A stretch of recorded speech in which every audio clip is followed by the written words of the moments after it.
ক্যাপিলানোর cliff walk এক্সপিরিয়েন্সটা amazing ছিল। এই ক্লিফ ওয়াকটা প্রায় 700 ফিট লম্বা এবং 20 ইঞ্চি wide for walking.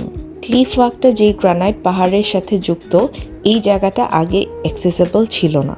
Cliff ওয়াকটা basically এক পাশে গ্রানাইটের খাড়া পাহাড়ের সাথে আটকে আছে, আরেক পাশ কোনো সাপোর্ট ছাড়াই ঝুলে থাকে। নেচার, হাইট, থ্রিল একসাথে ফিল করা যায় এখানে।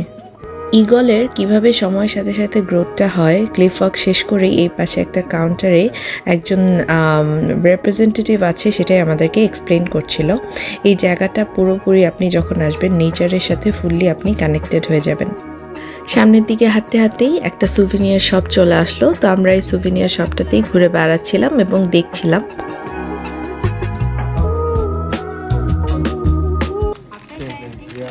এই জায়গাটার মধ্যেও একটা আলাদা ভাইব আছে। আমরা এখানে আরও কিছুক্ষণ স্টে করতে চেয়েছিলাম, বাট আমাদের নেক্সট ডেস্টিনেশন হচ্ছে চেরি ব্লসম দেখতে যাওয়া, সো এই জন্য আমরা আর এখানে বেশিক্ষণ স্টে করিনি।